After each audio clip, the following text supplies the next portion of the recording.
Hello, we are the Kardashians. Our team is Devin, Josh, Vidushi, and Lauren, and our application is called Byte.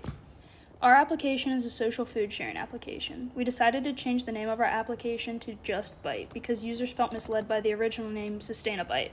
We hope that with the name change, users will be happy with the sustainable features that are implemented rather than feel like the application is lacking sustainable features. We are promoting sustainable features through our implementation of the leaderboard, badges, and recommended restaurants on the homepage.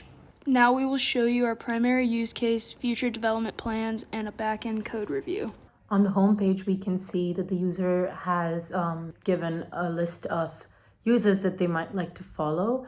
Also, dynamic feedback is provided to them based on their past results and their search history of restaurants or places they might have eaten at. In the Discover section, you can see their feed, where posts that they have made as well as their friends have uploaded, and the hashtags and check-ins that they've added are all visible there. They can go click on the restaurants and also read the ratings and reviews as well as check-ins left by other users. Here we can see another check-in at Marlowe's Tavern as well as a user open up the app on Expo Go.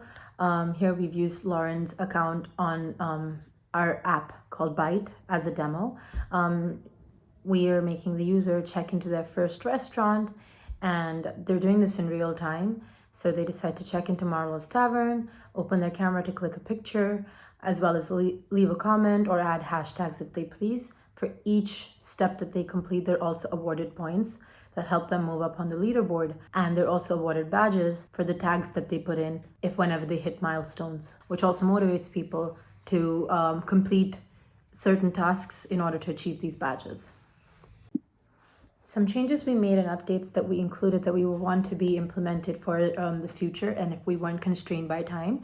Updating our name to Byte, and let me take you to the flow of the badges and how they work. So once we sign in, we can see the user's feed. We also tried to move away from like an Instagram-ish feed and create a more vertical as well as horizontal scroll that categorizes itself based on the check-ins that a user has made and the cuisine that the restaurant they have checked into is. Over here, we can see, let's click into the brunch section, and all of the posts that they have made that have been checked into brunch. As soon as they make a new post that hits a milestone, such as 5 salad check-ins, they're awarded with that badge for that milestone, and they can go in and see the other progress that they have made by other check-ins that they've made or other milestones that they're about to hit, and then see where they're standing on the leaderboard. Some of this has been included in Sprint5, and the rest we also want to include in our future. This is the code for authenticating our AWS Lambda API functions with Auth0. The Auth0 JSON Web Token is sent in the authentication header of our request, retrieved by the server, and then validated against our public key. This data is then used to retrieve the user's information, which is sent to the real API route handler. After the user has been retrieved by our authentication, the real API route is run. In this example, you can see the function is passed the parameter called principal ID, which contains the user information for the person making the API request. On the front end, we need to send our Auth0 JSON Web Token with every API request. Since React Native has limited support for cookies, we store this information within the local storage on the device and inject it into the header of every API request. To do this, we are using an Axios interceptor to control every HTTP request before it is sent. The details for every user in a restaurant needs to be fetched, but this is a relatively taxing process for the amount of data required. Therefore, we cache every request for user and restaurant data so it can be served later without delay. This info is even stored throughout sessions and serves as a fallback on initial loads and when errors occur. Our backend API has been deployed to the AWS Lambda servers.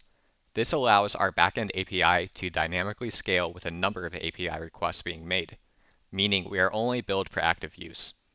This also enables our API to serve an incredibly large number of users.